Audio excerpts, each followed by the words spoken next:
temos um livro muito precioso para estudar, o livro de Ruth, pequeno, com 4 capítulos, mas uma história muito preciosa, cheia de ensino para o povo de Deus. Uma história em que se destaca a graça de Deus, trazendo aquela pecadora estrangeira, moabita, trazendo-a para a salvação, colocando ela entre o seu povo, cuidando dela, orientando Ruth, abençoando ela na sua vida e também até depois. Mas eu quero convidar os irmãos para nós lermos no livro de Juízes, porque no primeiro versículo lemos que essa história aconteceu no tempo em que os juízes julgavam. Então é importante que nós façamos algumas leituras no livro anterior, Juízes, começando em capítulo 2. A época dos juízes foi uma época de bastante problemas para o povo de Deus, declínio, desvio, desobediência, pecado, eram dias bastante maus. Então eu vou convidar para nós lermos alguns versículos, começando em Juízes 2, versículo 11.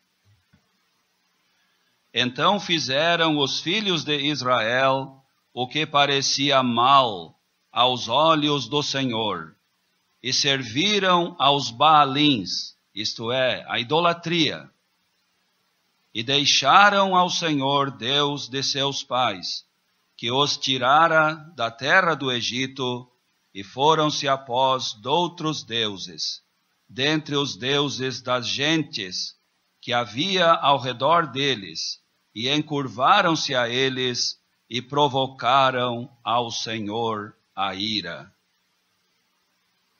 Vamos ler em capítulo 3, versículo 6. Em Ruth 1, nós vamos ler do jugo desigual daqueles 2 filhos de Noemi. Vamos ler aqui em Juízes 3, versículo 6. Versículo 5, habitando, pois, os filhos de Israel no meio dos cananeus. Versículo 6, tomaram de suas filhas para si por mulheres, e deram aos filhos deles as suas filhas, e serviram a seus deuses. E os filhos de Israel fizeram o que parecia mal aos olhos do Senhor, e se esqueceram do Senhor seu Deus. Agora vamos ler em capítulo 4. Em capítulo 17.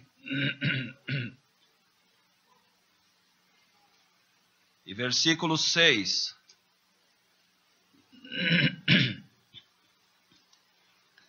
Capítulo 17, versículo 6. Naqueles dias não havia rei em Israel, cada qual fazia o que parecia direito aos seus olhos. Em capítulo 21, o último versículo do livro é praticamente igual. Capítulo 21, versículo 25.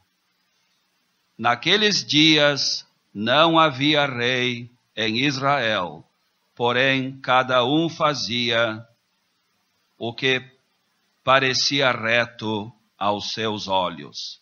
Vamos ler ainda em capítulo 10 e versículo 6.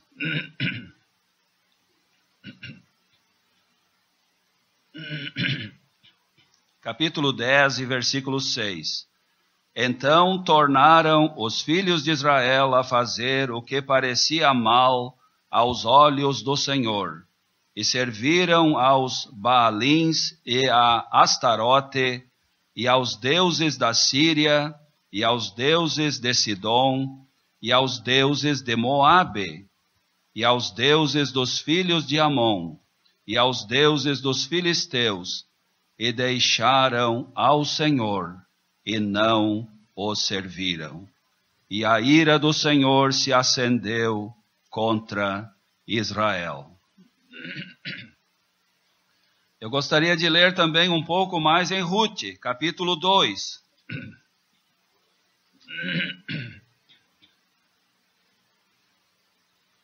E versículo 11.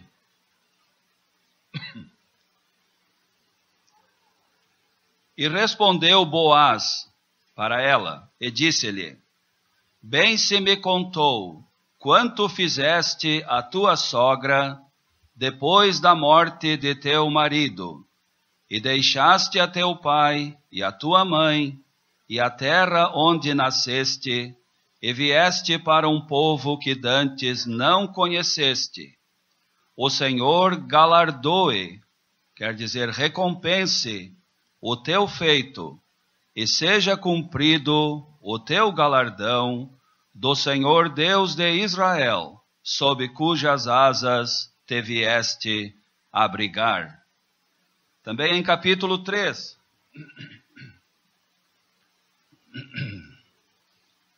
versículo 10, outra vez Boaz falou a Ruth, e disse ele: Bendita seja do Senhor, minha filha. Versículo 10. Bendita seja do Senhor, minha filha. Melhor fizeste esta tua última beneficência do que a primeira, pois após nenhuns mancebos foste, quer pobres, quer ricos. Agora, pois, minha filha, não temas. Tudo quanto disseste te farei, pois toda a cidade do meu povo sabe que és mulher virtuosa.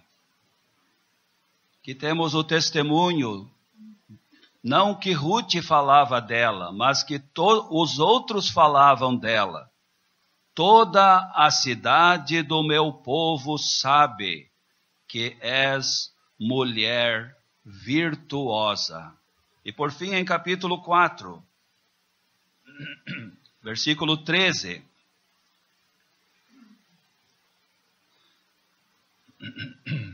Aqui vamos ler do casamento de Boaz com Ruth. Assim tomou Boaz a Ruth, e ela lhe foi por mulher. E ele entrou a ela, e o Senhor lhe deu conceição, e teve um filho. Então as mulheres disseram a Noemi: Bendito seja o Senhor, que não deixou hoje de te dar remidor, e seja o seu nome afamado em Israel.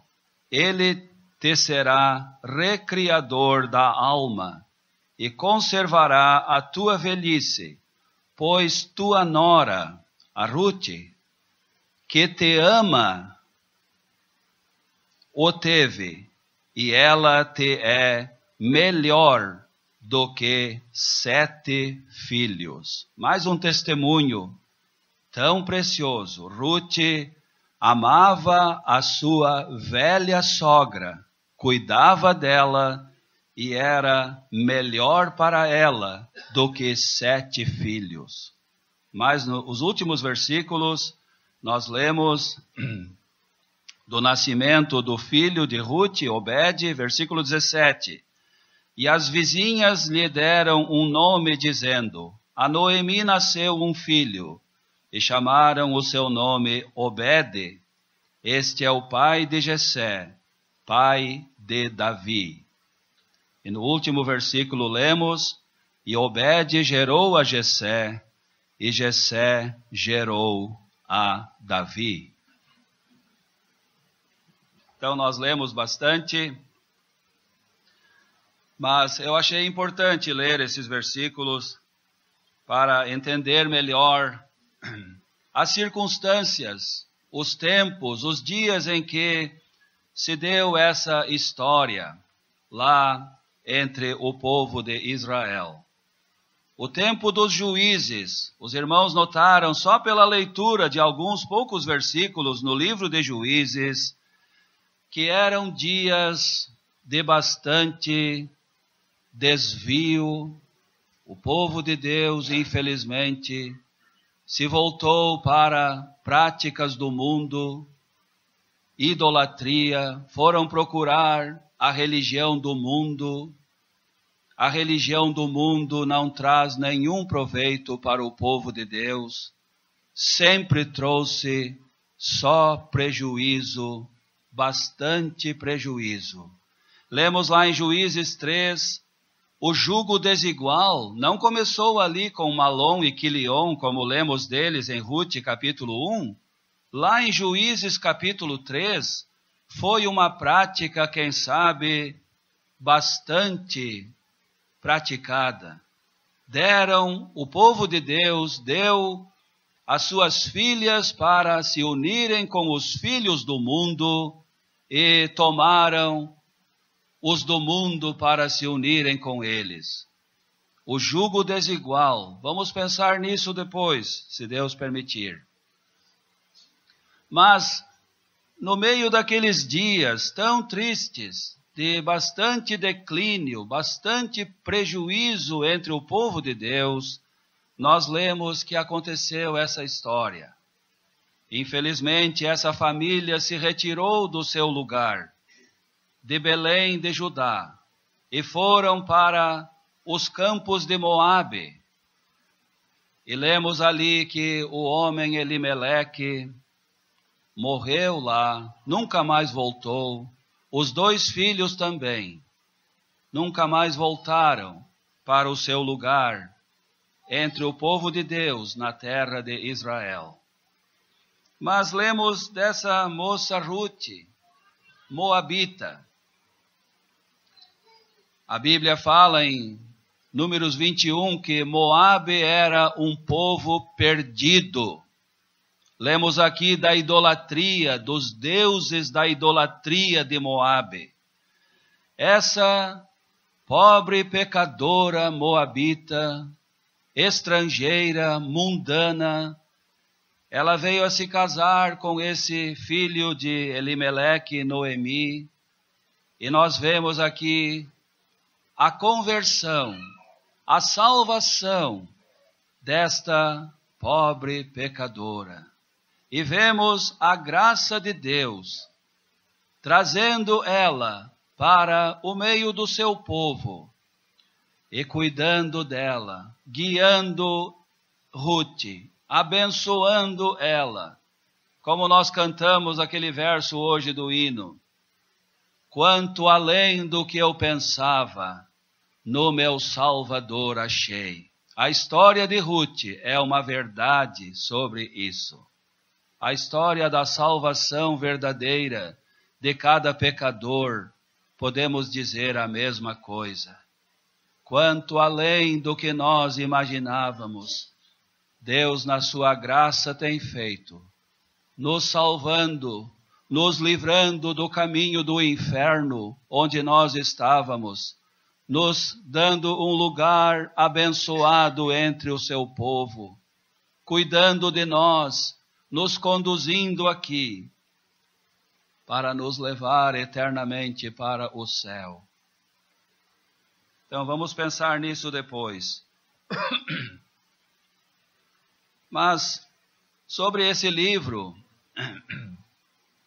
2 livros no Antigo Testamento têm o nome de 2 mulheres. O livro de Rute é um e o outro é o livro de Esther. Rute era uma estrangeira que se casou com um israelita. E Deus tinha um plano muito importante em tudo isso que aconteceu na vida dela.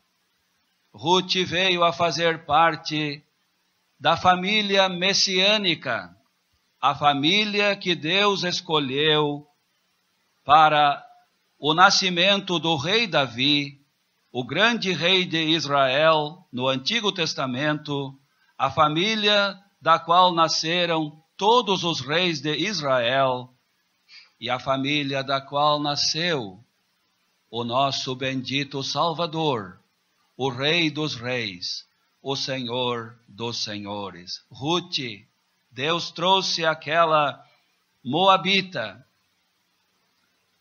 e colocou ela naquela família da qual nasceu, anos mais tarde, o bendito Salvador. Que honra para ela, que privilégio que ela nem podia nunca imaginar. O livro de Esther, temos em Esther uma israelita que se casou com um gentio, com o rei que não era judeu. E lá naquele livro, Deus tinha um plano muito importante e Esther foi útil naquele plano de Deus para salvar o seu povo de uma destruição tremenda. Esther estava no lugar certo e ela foi usada por Deus para a preservação do seu povo de uma calamidade que se levantou contra Israel. Aqui no livro de Ruth nós vemos o começo dessa história era triste. Desvio de Elimeleque, desobediência dos seus filhos, jugo desigual, morte desses 3 homens, 3 viúvas chorando, sozinhas, desamparadas. 2 vezes lemos delas juntas chorando. Que história tão triste! Mas nós vemos, em meio a tudo isso, a graça e a misericórdia de Deus, operando em salvação. No capítulo 1 de Ruth, para mim tem 2 assuntos bem importantes. A salvação de Ruth e a restauração de Noemi.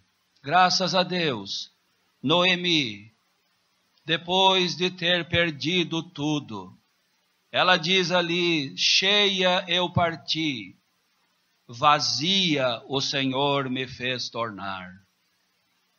Provavelmente ela era vítima das circunstâncias, mas ela sofreu muito. Mas enfim nós vemos a recuperação dela.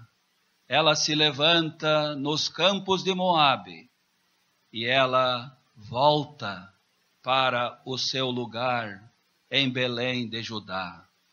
E Ruth, vemos a conversão dela. Ruth, despertada, decidida, lemos, de todo resolvida, de todo o coração. Ruth disse para Noemi, o teu povo é o meu povo, o teu Deus é o meu Deus. Ela viu a cunhada voltar para a idolatria de Moabe, mas Ruth não seguiu o mau exemplo da sua cunhada Orfa. Ruth se apegou a Noemi, sua velha e desamparada sogra, e ela volta com ela para junto do seu povo. Que maravilha! A salvação de Ruth e a restauração de Noemi. Podemos ver esses 2 assuntos no capítulo 1. No capítulo 2, não é o meu capítulo, mas quero dizer só alguma coisa. Capítulo 2, podemos ver a dedicação de Ruth, indo trabalhar nos campos, no campo de Boaz. Ela toma o seu lugar humilde para fazer o serviço dos pobres. Ela não se envergonha de tomar o seu lugar. Uma pobre viúva, ela foi trabalhar fazendo o serviço mais simples naquele campo. Ali ela se sujeitou, ali ela tinha comunhão com os outros, trabalhando naquele campo. Vemos aí a dedicação de Ruth no serviço dela e cuidando da sua sogra. Ela se preocupava muito com as necessidades da sua sogra. Em capítulo 3, vamos estudar, vou dizer, a petição de Ruth, o pedido dela a Boaz. Ela, instruída por sua sogra, ela vai falar com Boaz, e ela lança diante dele toda a necessidade, a situação dela e da sua sogra. E Boaz toma o assunto nas mãos dele, a partir dali, e ele resolve tudo. Lembramos de 1 Pedro 5, lançando sobre o Senhor toda a vossa ansiedade, porque Ele tem cuidado de vós. E em capítulo 4 nós vamos ver o galardão de Ruth, a recompensa dela. Boaz se casa com ela e eles têm esse filho chamado, o menino que chamaram Obed. Se a história terminasse ali, Ruth podia dizer, mas que maravilha, foi muito além do que eu pensava.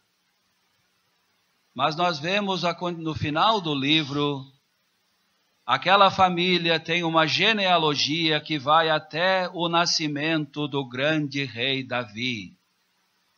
Mas ela nem imaginava isso.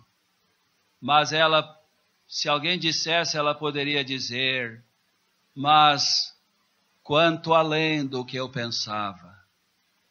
Mas não terminou em Davi. Abrindo Mateus capítulo 1, nós temos a genealogia do nosso Senhor Jesus Cristo, filho de Davi, e lá tem o nome de Ruth, naquela família da qual nasceu o Salvador. Se Ruth soubesse disso e perguntasse, o que tu ia dizer, Ruth? Eu não sei mais o que dizer. Eu, uma moabita idólatra, e agora eu estou salva pela graça de Deus entre o seu povo, quanto o Senhor me abençoou e ainda me colocou na família da qual vem a nascer o seu filho neste mundo. Alguns sugerem que foi o profeta Samuel que escreveu esse livro de Ruth. Quem sabe depois que Davi foi escolhido para ser o rei de Israel, porque lá em 1 Samuel não temos a genealogia de Davi, só temos que ele era filho de Jessé. Alguns sugerem que foi o profeta Samuel que escreveu esse livro, para terminar com aquela genealogia mostrando a família da qual nasceu o grande rei Davi. Eu queria anotar algo aqui em capítulo 3 de Ruth. Ela é chamada mulher virtuosa. Não foi ela que disse isso de si. Era o povo, toda a cidade de Belém. O povo de Deus, todos podiam ver que Ruth era uma mulher virtuosa. Para as irmãs aqui, as moças e as irmãs, para todos nós, Ruth foi a primeira mulher na Bíblia a ser chamada de mulher virtuosa. Sabe quem foi a segunda? Não tem a segunda. Ela foi a única mulher na Bíblia chamada mulher virtuosa. Claro que tinha várias outras, mas chamada nas Escrituras, mulher virtuosa, foi a única.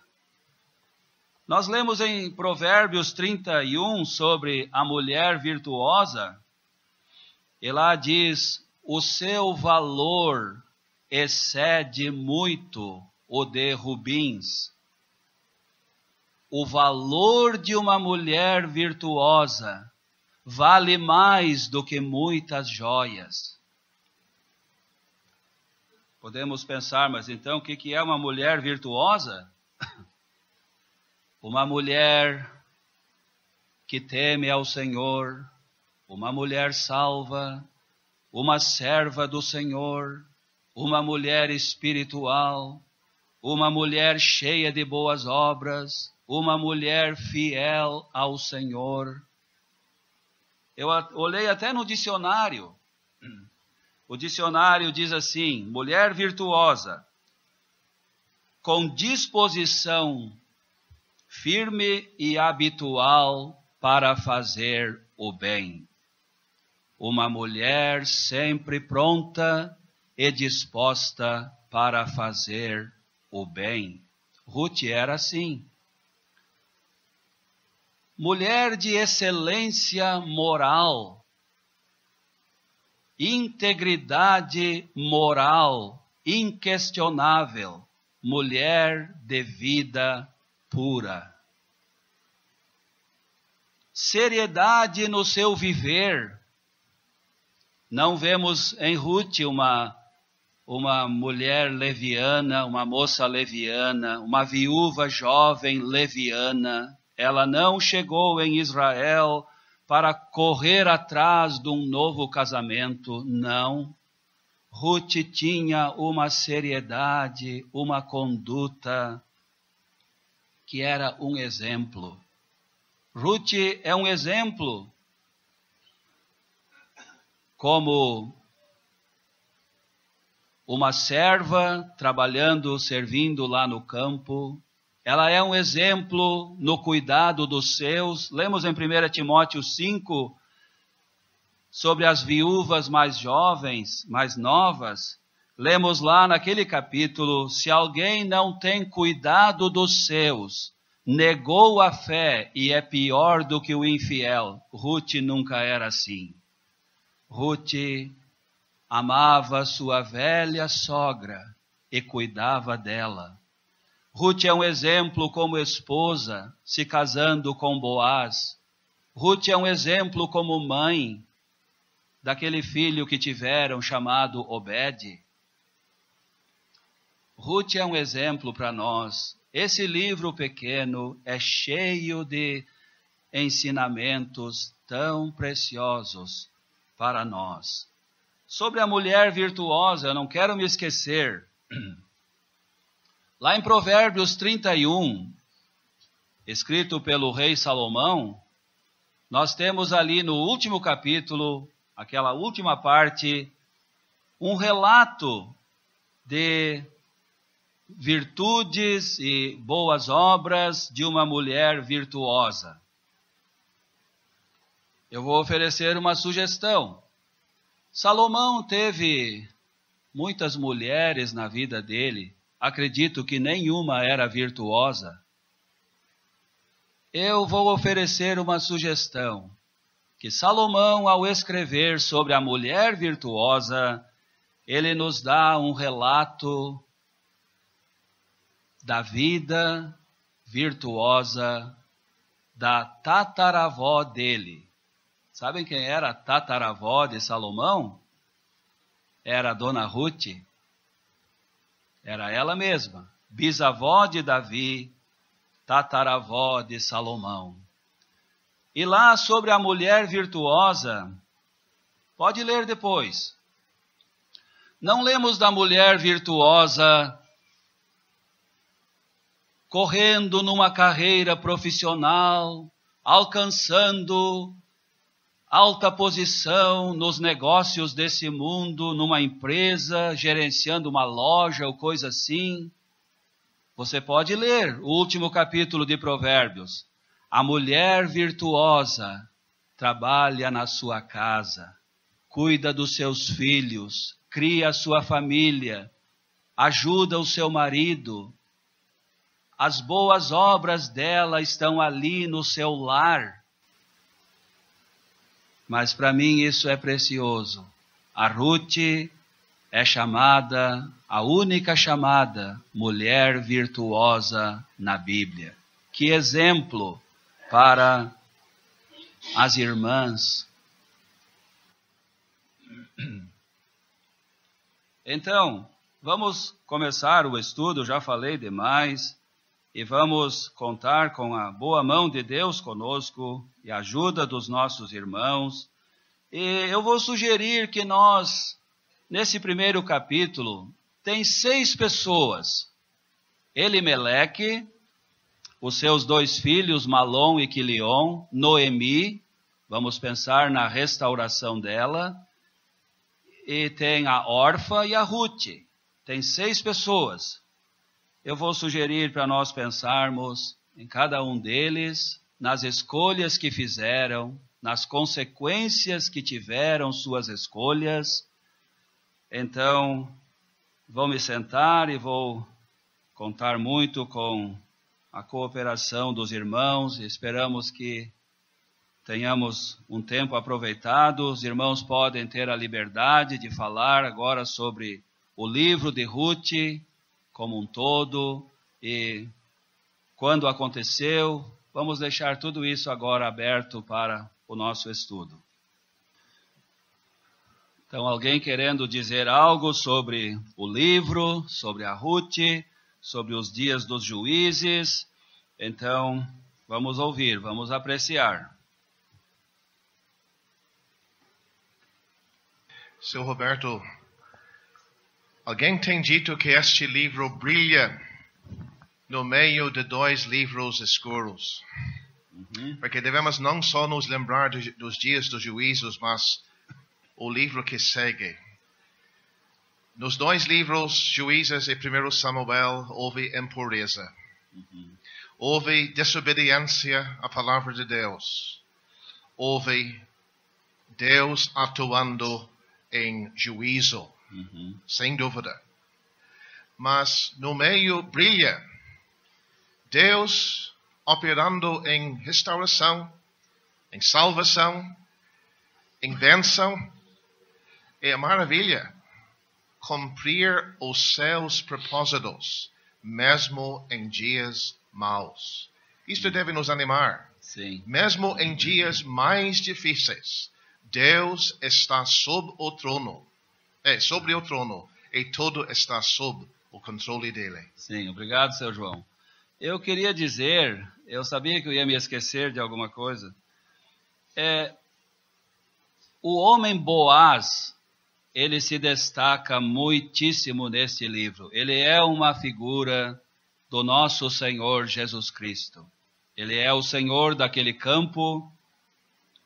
Essa família, essas 2 viúvas que voltam solitárias, desamparadas, essa família não tem mais a terra que tinham, não tem mais colheita, não tem nenhum marido ali, não tem nenhum herdeiro.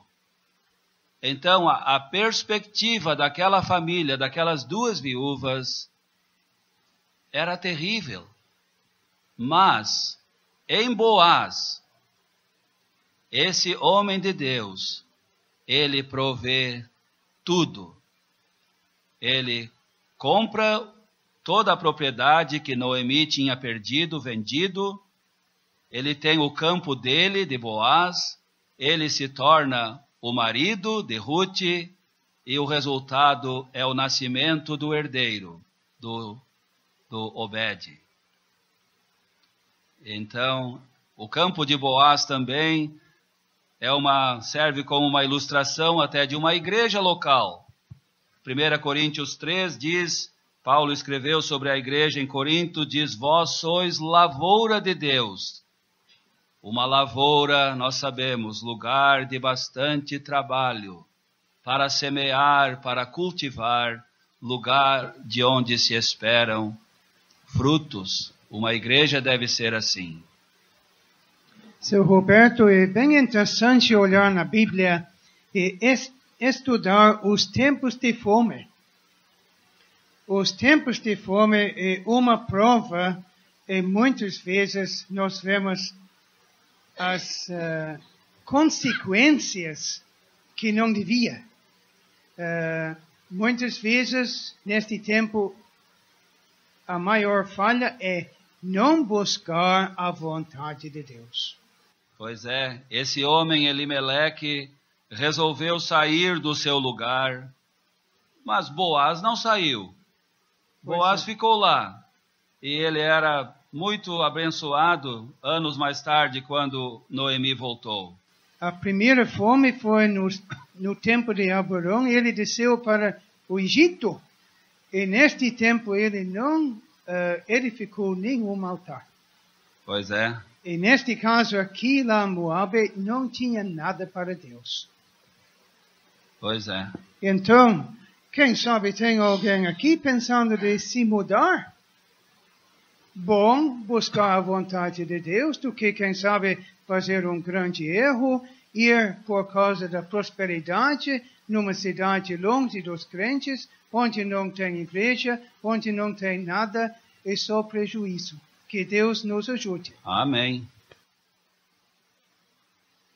Os nomes também dessas pessoas, muitas vezes os nomes tinham significados.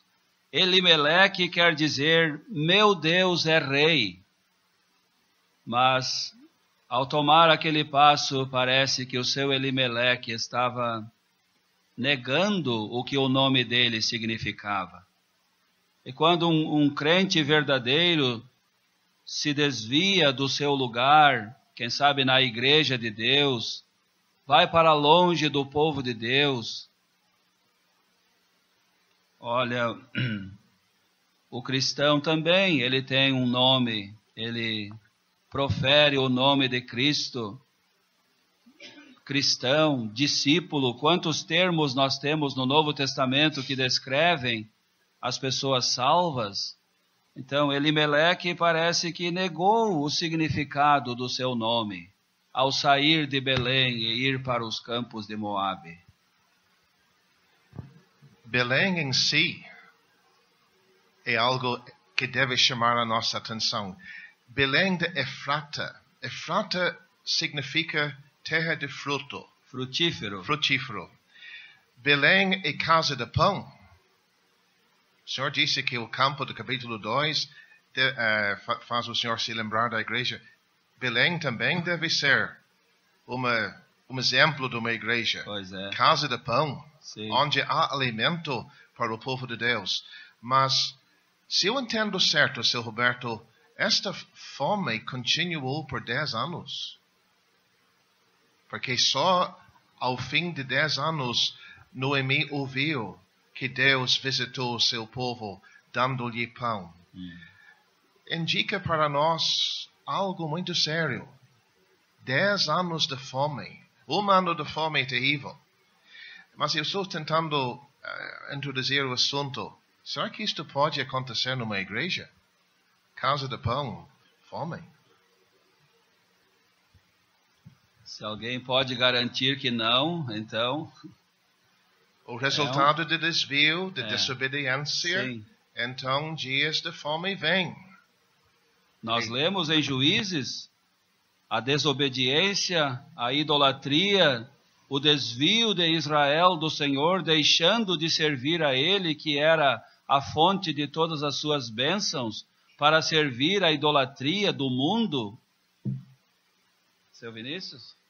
Pegando ainda essa linha da fome, não era para haver fome em Belém Efrata? Nunca, porque se olharmos para as promessas de Deus, para o povo ali de Israel, uma vez o povo seguindo e fazendo a sua vontade, a promessa era uma terra que emana leite e mel, mas o irmão leu os vários versículos em Juízes, o pano de fundo era escuro naqueles dias. E o irmão citou o Boaz ali agora no início. Elimeleque saiu da terra, levou a sua família nos dias de fome, mas muitos ficaram em Belém, israelitas que permaneceram naqueles dias de fome, não saíram dali. E vemos eles 10 anos depois, vivos e colhendo as bênçãos de Deus depois daquele momento de provação. Então, isso é importante, né?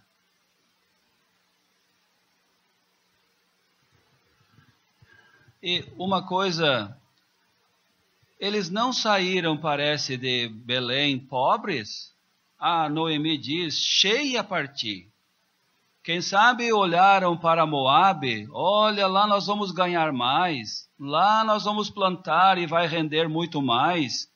atraídos, quem sabe, pela comodidade, a suposta prosperidade lá em Moabe. E a Noemi diz, eu saí cheia, não saiu pobre, saiu cheia, ficou pobre lá e voltou vazia.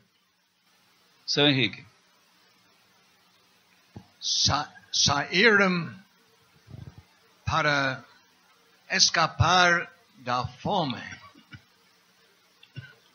O que encontraram era a morte. Quando voltaram, e custou voltar. É mais fácil sair do que voltar. Descobriram que de onde saíram, não morreram todos de fome. Mas não era a fome que matou Elimeleque e os dois filhos, mas há outras coisas que matam além do que fome. Pois é.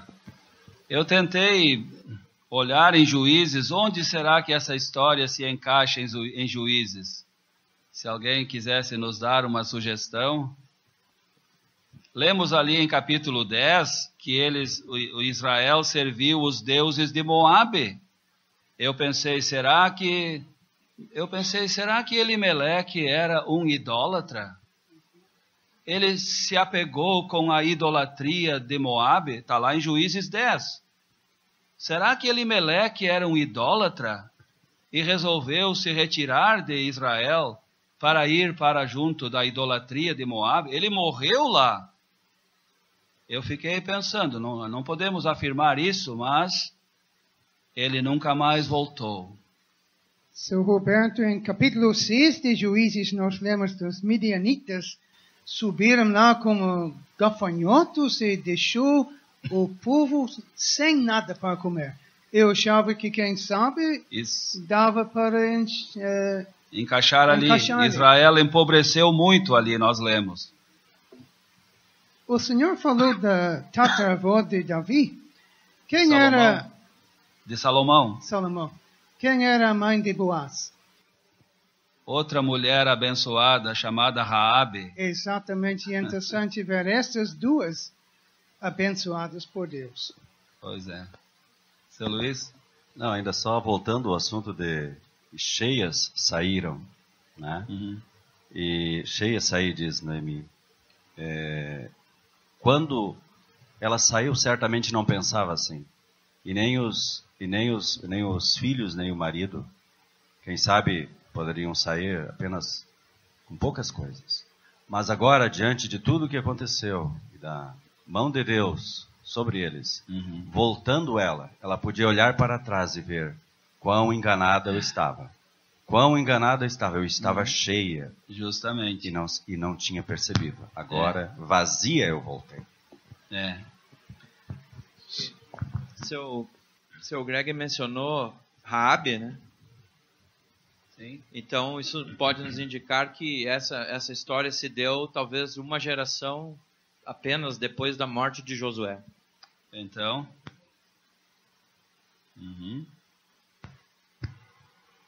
Seu Roberto, temos pais aqui, incluído nós dois. Passos tomados pelo pai influi toda a família. O senhor, com razão, tem aconselhado as senhoras. Temos isto aqui neste livro. Uma palavrinha para nós, que somos os chefes da casa. É muito conveniente aqui.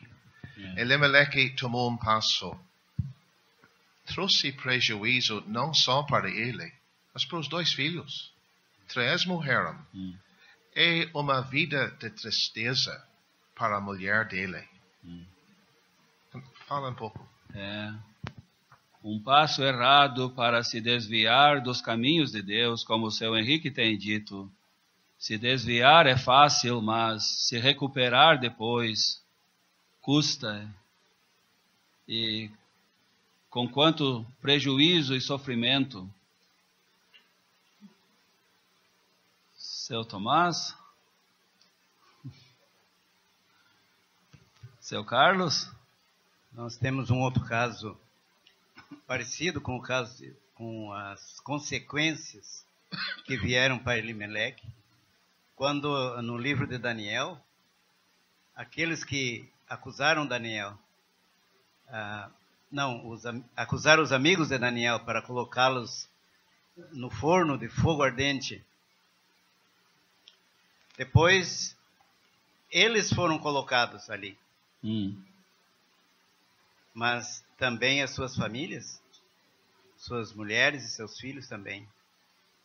Então, as consequências de uma atitude má tomada pelo homem, pelo pai, lá no ambiente de serviço dele, porque eram homens ligados ao rei de Babilônia, né? Atingiu a sua família em casa, inclusive os filhos. Coisa séria, né? Então nós vemos que eles saíram a peregrinar. Essa palavra traz a ideia de ficar algum tempo, não permanentemente. Provavelmente eles pensavam, vamos lá, vamos ficar algum tempo e vamos voltar melhor. Vamos ganhar, vamos negociar e plantar e como Tiago, em Tiago 4 nós lemos, né? Iremos a tal cidade, lá ganharemos, mas esse pouco tempo que achavam foram quase 10 anos e 3 mortes e tudo perdido. Seu Roberto, então esta peregrinação aparentemente parecia iam atrás do pão, havia fome, mas outras coisas atraiu os olhos deles, que fixaram ali por 10 anos. Então, se fosse o pão, poderiam só comer o pão e voltar para Belém. Mas outras coisas atraiu o coração deles, né? Sim. E outra coisa, um detalhe, parece que os campos de Moabe não eram tão distantes da terra de Belém de Judá. Eu li esses dias que num dia bem claro era possível avistar de Belém, ver ao longe, não muito longe, os campos de Moabe. Então o perigo do crente pensar, mas eu não vou tão longe, mas eu vou só até ali, meio pertinho. Mas olha, o prejuízo tremendo que causou. Se nós olharmos no mapa, teria que passar de volta o Jordão. O Jordão que era o lugar de separação para Israel. Eles tinham que atravessar de volta. Mas, seu Roberto, campos de Moabe. Estava me lembrando, Ló foi para Sodoma, mas ele não foi para o campo de Sodoma, ele foi para a porta da cidade de Sodoma. Parece que estes estão dizendo, não vamos para as cidades, nós não vamos nos envolver na política, no comércio, na parte, quem sabe, mais feia de Moabe. Vamos para o campo, vamos peregrinar lá, vamos ser peregrinos lá. Mas isto também não serve. Algo que deve chamar. Às vezes nós pensamos, podemos chegar bem perto do mundo, mas não nos envolver mesmo. Saíram do seu lugar. Deus deu a terra, deu cada porção para as famílias, e era a vontade de Deus que ficassem no seu lugar, na terra que eles receberam como herança de Deus. Então podemos pensar em nós hoje, o cristão verdadeiro, a pessoa salva. Que privilégio ter sido salvo, quem sabe batizado, recebido na comunhão de uma igreja. Que lugar tão importante, de tanto valor. Tomara que no coração de cada pessoa salva não existisse outro lugar que se compare com esse no mundo. Porque o crente, alguém saindo do seu lugar, se retirando da comunhão de uma igreja, para uma pessoa salva é triste. Quando uma pessoa não é salva e se retira da comunhão de uma igreja, a igreja não perde nada. Mas quando uma pessoa realmente salva, por vários, pode ser tantos motivos, enfim, se retira da comunhão do povo de Deus, quem sabe para ficar mais envolvido com as pessoas do mundo, olha, pode esperar, isso não vai trazer proveito espiritual. Seu Roberto, e o diabo sabe disso. E ele coloca muitas vezes qualquer motivo que aos nossos olhos, por estarmos em comunhão com Deus e com o povo de Deus, é uma coisa banal. Mas aquilo se transforma num monte diante dos olhos daquele que está envolvido. E muitas vezes até nem é uma situação com o mundo ou qualquer outra situação de emprego ou trabalho, mas quem sabe até uma falha de um outro irmão pode fazer com que algum irmão comece a se afastar, e que Deus nos guarde. Deus nos guarde, porque é muito possível, muito possível. Sim. Seu Tomás?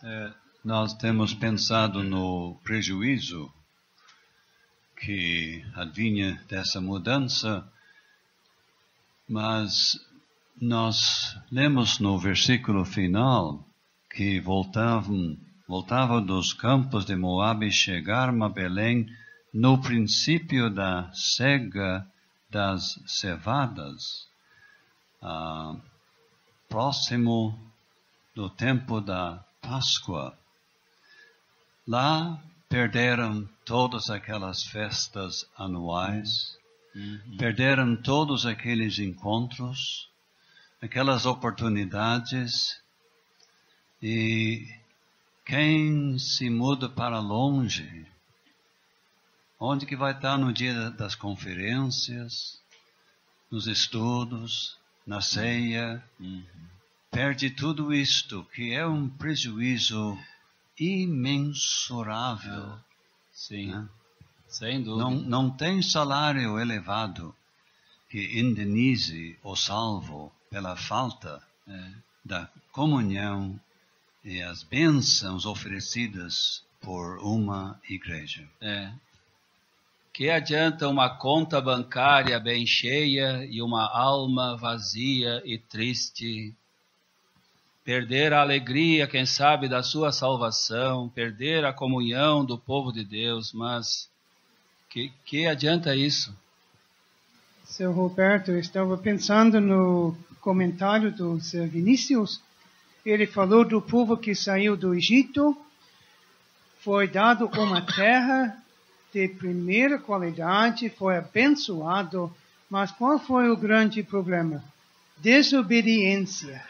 Sempre tem um preço alto para pagar, mas tem um preço para pagar também para ser obediente. Pois é. Mas vamos adiante um pouco? Mais um momentinho, por favor. Seu Carlos. Eu acho que em versículo 1, nós vemos que Elimeleque tomou a decisão de ir. E a esposa simplesmente não pôde dizer nada, seguiu. Hoje em dia, como é isto? Pode o marido, o pai, tomar a decisão isolada, sem combinar alguma coisa com a sua esposa, ela é obrigado a seguir? Continua.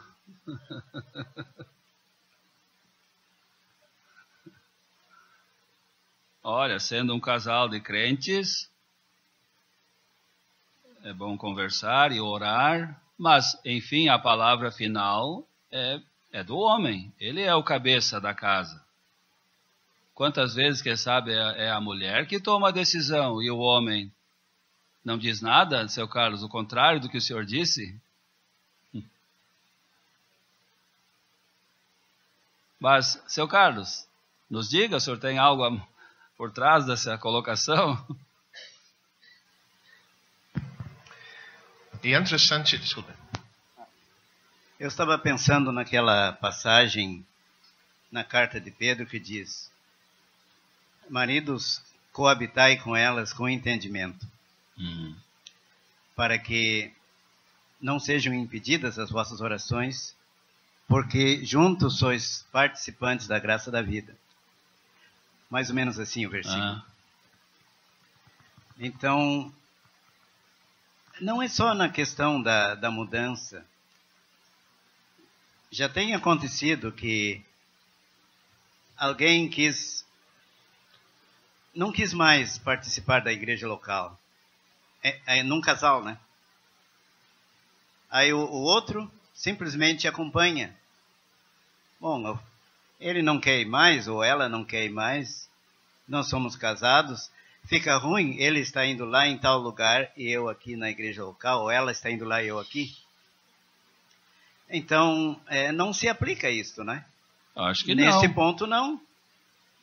Principalmente ligado com as coisas de Deus, a comunhão da igreja. Cada um terá que prestar contas a Deus no dia do tribunal de Cristo. Naquele ambiente eterno, onde o casamento não existe mais. O casamento é aqui na terra. Quando passarmos para a eternidade, aquele momento do tribunal de Cristo, nossas vidas serão julgadas e nossas responsabilidades também. Amém. Muito bem. Eu ia dizer, em Efésios e Colossenses, onde Paulo dá conselho para a mulher, a obrigação dela primeiro é para o Senhor, depois o marido. O marido deve ser sujeito a ele, mas no Senhor primeiro. Então, mas aqui nesse caso, acredito que Noemi, ela era vítima das consequências, das circunstâncias. O homem decidiu, então ela foi obrigada a acompanhar. Mas é importante ver o fim do capítulo. Ela não culpa o marido. Eu saí. Ela aceita a sua responsabilidade. Sim. Realmente é verdade que a decisão final deve ser do cabeça do casal. Ou que nada interfere com aquela senhora, aquela mulher que diz: mas tu está te esquecendo do seguinte. E ele estava mesmo. E aquele outro, sim, ele não estava se lembrando. Às vezes tem homem que falta cabeça. Mas pense bem, e o nosso João, e nosso Tiago, e nosso Noemi, tá. Aí o homem repensa e toma uma decisão melhor. Pois é. Isto aí, para mim, é perfeitamente dentro dos princípios do casamento da palavra de Deus. Diálogo. Sim, sem dúvida. Mas vamos pensar nos dois filhos um pouco, Malom e Quilion. O primeiro erro saírem, nós vemos aí a consequência, outro erro agora. Com a morte do pai, lemos que eles tomaram para si mulheres moabitas. Se casaram com essas duas moças que não eram do povo de Deus. Eu li lá em Juízes 3, tinha muito isso lá naquela época em Israel. E agora esses dois rapazes se casam com essas moças, vamos dizer, que não são salvas. É bom cada jovem aqui, solteiro, solteira. O casamento é um passo tão importante. Depois da salvação, quem sabe não tem um passo mais importante do que esse na vida de uma pessoa salva. Então, O jugo desigual, 2 Coríntios capítulo 6 diz: não vos prendais a um jugo desigual com os infiéis. É algo que a palavra de Deus não aprova. Então, cada crente devia ter já no seu coração: jugo desigual, que Deus me guarde, isso não vai trazer bênção nenhuma para mim. Mas vamos ouvir os nossos irmãos sobre esse ponto que é importante para a vida do crente. Em nada, essa passagem, nenhuma outra, justifica o jugo desigual. É condenado, e os exemplos justificam a condenação. Mas um grande princípio do livro de Ruth é as condições que Deus tem para contornar um erro de uma forma tal que acabe contribuindo para o cumprimento do seu propósito. Espero que essa explicação não foi cumprida demais. Deus tem condições de contornar uma situação errada de forma tal que acabe cumprindo seu propósito. E aí vemos o casamento, segundo casamento com Boaz e os resultados. Seu Roberto, essa palavra do versículo 2, ficaram, e versículo 4, ficaram ali quase 10 anos. Ficaram, é a mesma palavra de Salmo capítulo 1, e versículo 1, assenta, então nem se assenta na roda dos escarnecedores. Então houve tempo para eles estar assentado e escolherem essas moças moabitas. Então um julgo desigual. Então nesse período de se assentar à roda dos escarnecedores, do meio de um povo idólatra, né? Era uma pena, prejuízo para esses dois rapazes. E olha o resultado, logo morreram, sem filhos. Ficaram as duas viúvas, sem marido, sem nenhum filho. Então era a mão, acredito, a Noemi diz, era a vara da disciplina do Senhor. O jugo desigual de Malom e Quilion custou muito para eles. Perderam a vida, não tiveram herdeiro deles, nunca mais voltaram para o seu lugar em Belém de Judá. Então era uma severa disciplina do Senhor. Quanto a nós, não temos poder para definir as decisões dos próprios filhos, mas podemos dar o bom exemplo para eles, para que sigam e obedeçam, sejam irrepreensíveis. Nós não temos como definir o seu destino. E muitas vezes nós temos visto pais bons e filhos que se perdem. Pois é. Mas a vida dos pais condena aquilo que a atitude e a decisão dos filhos. E que Deus nos ajude a orar pelos nossos próprios filhos para que tomem as decisões certas nas suas vidas. Quando estava estudando isto, seu Roberto, perguntei para mim mesmo: Noemi, por que a morte do seu marido não já lhe alertou? Está na hora de voltar. Mas não. Ficou. Mais 10 anos. Quem sabe achando, olha, mas esses casamentos não dão certo. E agora a morte dos filhos. E ainda não tem volta. O que iniciou a volta? Uma palavra vinda do Senhor. Ouvindo da bênção do Senhor lá entre o seu povo, né? Seu Roberto, restauração é um assunto, quem sabe não vimos como devemos. Porque nós precisamos de restauração. Quem sabe mais do que nós confessamos, individualmente e às vezes coletivamente. O que é que produz restauração? Disciplina em si, não. Infelizmente. Às vezes a pessoa apanha e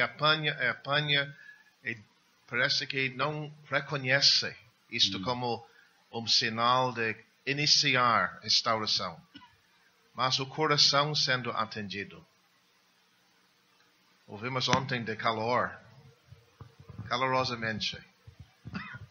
Imagine só o que o coração de Noemi sentiu. Deus visitou o seu povo, dando-lhe pão. Vamos de volta. E ela estava vazia. Me lembrei do pródigo. O pródigo, quando estava sem nada, ficou sem nada. Então ele se lembrou do lugar onde tinha tudo, todas as bênçãos, né? O pai e a sua casa, e ele se levanta e volta. Seu Roberto, uma igreja onde há pão, onde há alimento espiritual, pode se tornar um lugar atraente para aquele que acabou anteriormente se desviando. Sem dúvida. É que nós temos aqui. Né? Pois é.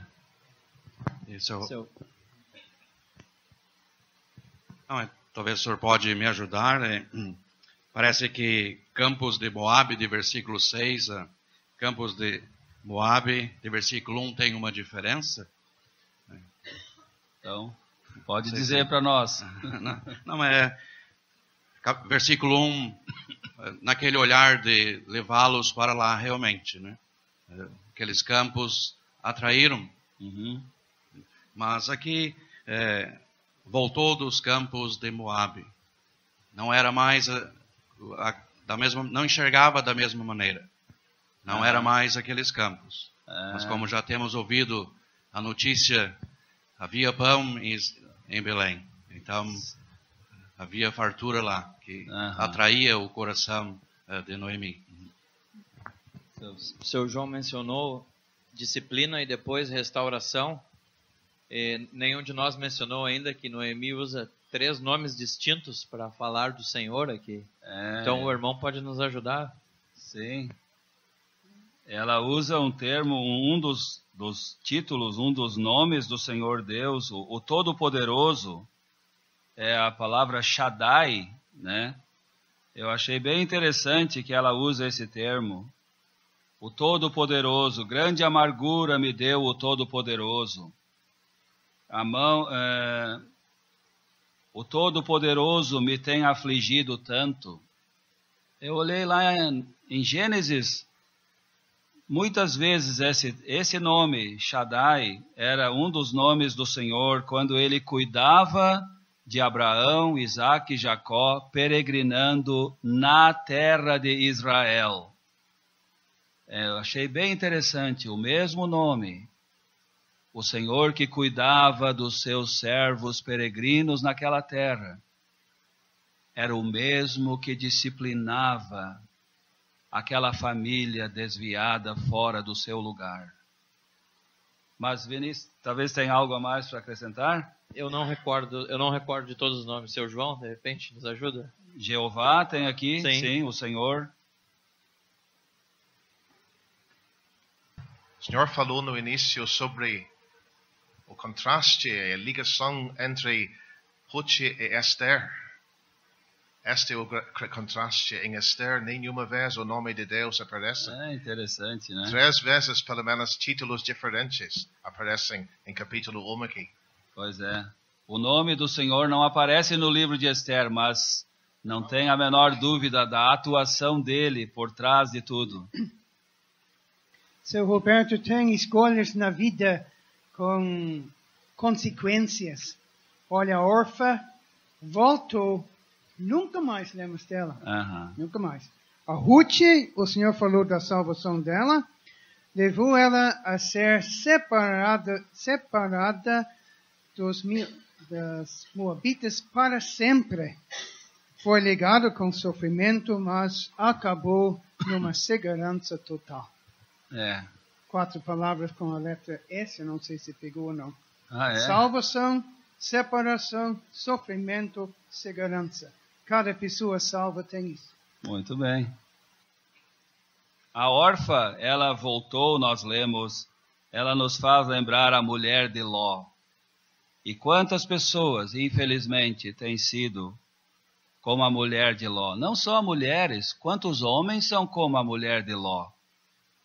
A órfã ouviu da mesma bênção que o Senhor estava abençoando o seu povo. Ela viu a Noemi se levantando para voltar. Ela viu a Ruth se apegando a Noemi, voltando com ela. Mas a órfã no coração disse, isso não serve para mim. Eu não quero.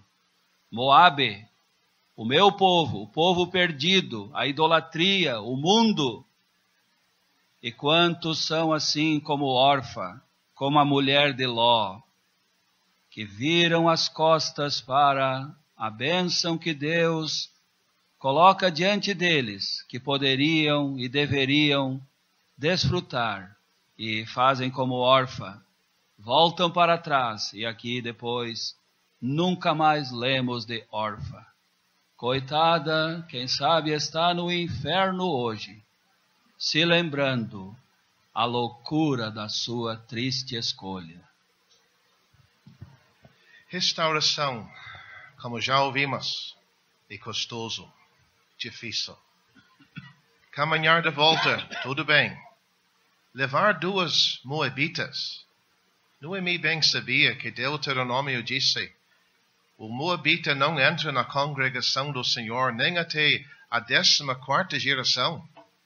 O que estou fazendo? Levando 2 moabitas comigo? Isto não vai dar certo. Isto não vai funcionar. Ela tenta se resolver do problema, num sentido. Mas a órfã responde e volta. Mas Ruth, a graça recebe ela, não a lei. Mas este ponto de restauração, tantas vezes eu tenho ouvido, até falado com pessoas, eu gostaria de voltar. Mas olha, tem tantos problemas agora, que eu não sei como resolver. Seu Roberto, eu gostaria de ouvir o seu ponto de vista.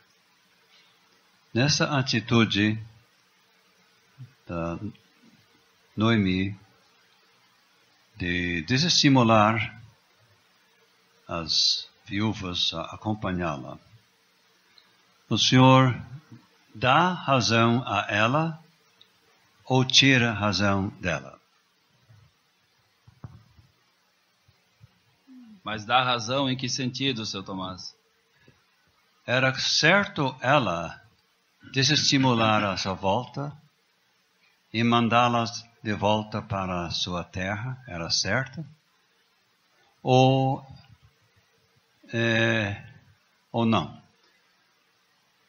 Eu vou dizer, eu penso que ela quis mostrar que o caminho na frente delas não seria fácil. Não era para elas pensar, vocês vão entrar ali na terra de Israel e vai ter um casamento uma semana depois e tudo vai ser às 1000 maravilhas. Ela estava mostrando, o caminho não vai ser fácil para vocês. Mas, por favor, seu Tomás. Não, está dito. Pelo menos no meu modo de pensar, ela simplesmente apresentou o preço. O preço, sim. Na linguagem do nosso Senhor Jesus Cristo, quem me segue tem que estar disposto a tomar a sua cruz e me seguir. Calcule o custo antes de tomar o passo. Sim. Particularmente, eu dou razão a ela. Então, precisaria fé verdadeira. Olhando pelo lado natural, humano, nós ouvimos, né, o seu João citou, uma moça moabita chegar entre o povo de Israel. O que ela ia esperar? Nada. Não teria lugar, não teria aceitação. Então precisava fé verdadeira. E a Ruth, pela graça e misericórdia de Deus, ela tinha isso. Se versículo 16 não é o momento da conversão, é a hora dela declarar a sua conversão em termos irreversíveis.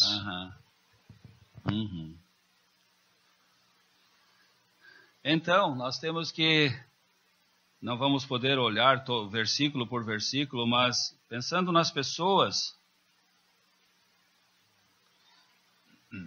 Então, a Noemi se levanta para voltar. Interessante essa palavra voltar, que várias vezes lemos aqui dela. É uma palavra usada muitas vezes no Antigo Testamento de se converter ao Senhor, de se voltar para Ele. Isaías 55, versículo 7.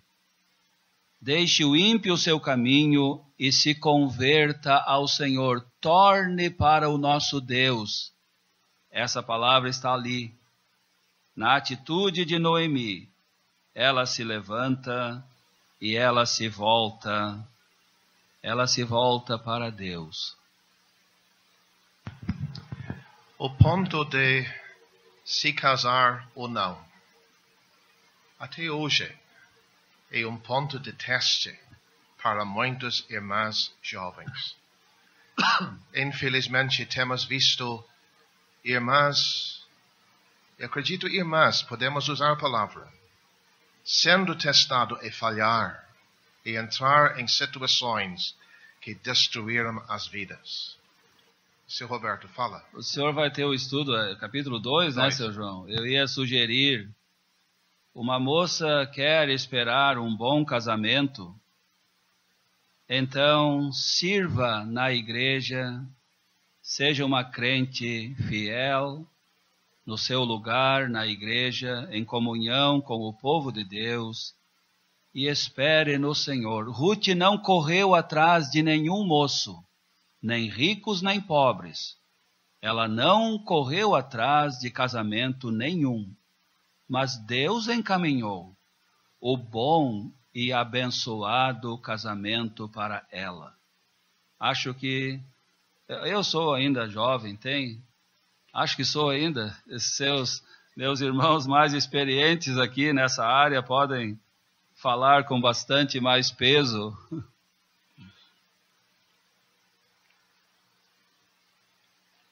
Eu acho que não é olha, se fala muito de vez em quando, né? Moça, não vai procurar um casamento no Facebook. Por favor.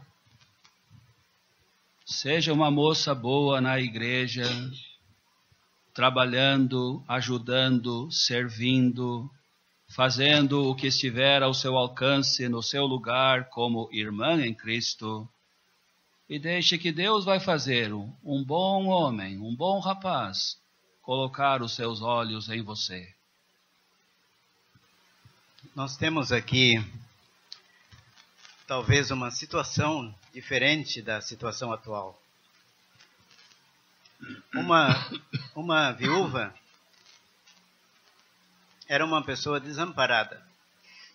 Nos tempos do Velho Testamento, a filha era sujeita ao pai, a esposa sujeita ao marido, e elas não tinham nada. Não tinham emprego, não tinham uma renda. Então, eu acredito que hoje podemos pensar um pouco diferente sobre isso aí. Hoje, a viúva tem renda, seja muita ou seja pouca, mas tem. Talvez por isso que Noemi fala de encontrar descanso, encontrar segurança, versículo 9, também capítulo 3,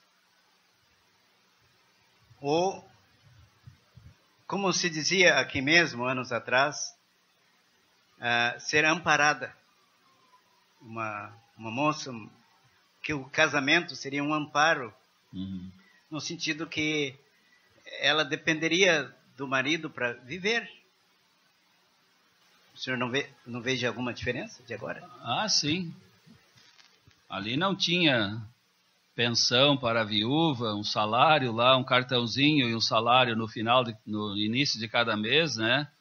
Essas viúvas não tinham nada. Noemi perdeu a terra, a propriedade, o marido, os filhos, totalmente desamparada. Então, Noemi coloca o caminho de... Seu Henrique, por favor.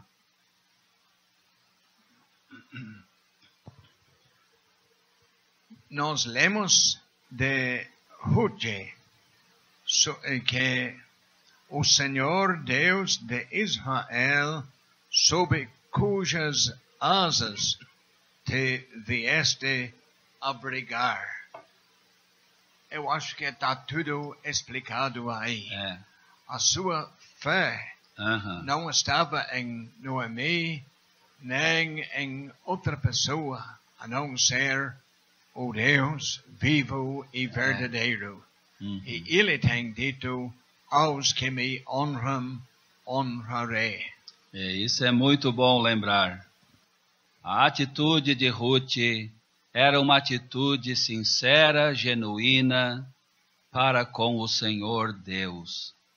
Ela se apegou no Senhor Deus, deixou a vida dela e todas as necessidades dela nas mãos de Deus. E nós vemos Deus fazendo muito mais do que ela imaginava. Onde ela aprendeu tudo isto quanto o Senhor? Será que não viu em Noemi? Mas ela fala, seu João, né? O teu Deus. Ela não diz o Deus da tua família. O teu Deus é o meu Deus. Eu acredito que ela viu em Noemi. Quem sabe Noemi, na sua tristeza, naqueles anos longe, mas ela, quem sabe, falou para Ruth, para as noras, falou do seu Deus, o Deus de Israel. Então é um bom exemplo para até as irmãs mais velhas. O andar de Noemi convenceu Ruth da realidade do Jeová, um Deus que ela não conhecia antes. Deus não era dela, eram os deuses dos ídolos de Moabe.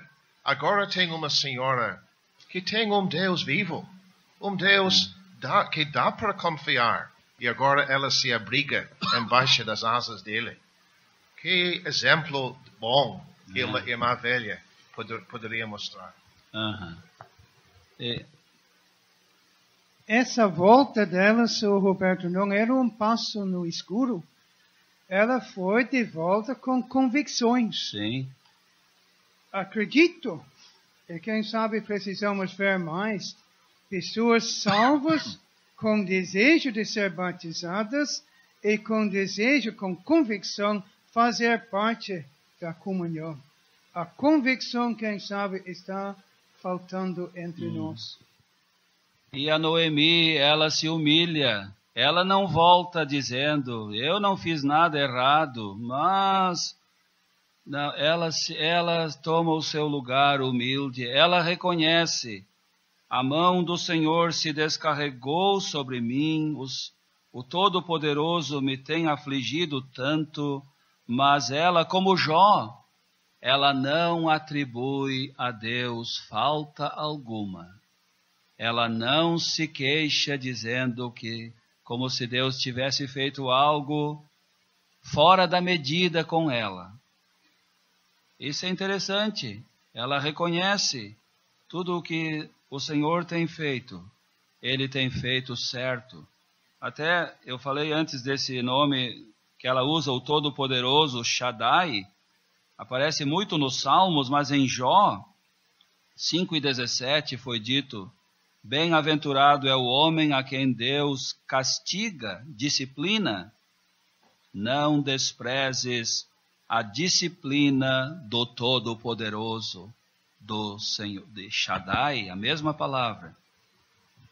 E Noemi não desprezou a disciplina, ainda que foi tão amarga para ela, mas ela podia ver depois o fruto de bênção que ainda ela pôde ver na vida dela.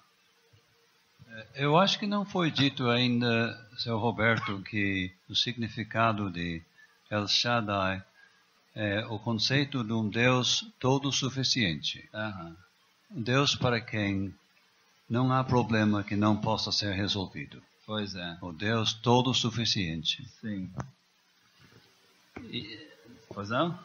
Importante, Sr. Roberto, que Elimeleque não fez caso do significado do seu nome, né? Mas ela aqui rejeita até o significado do nome dela, de agradável. Agradável, Noemi. Ela rejeita. Ela diz, me chama Mara, amarga. Amarga, exatamente.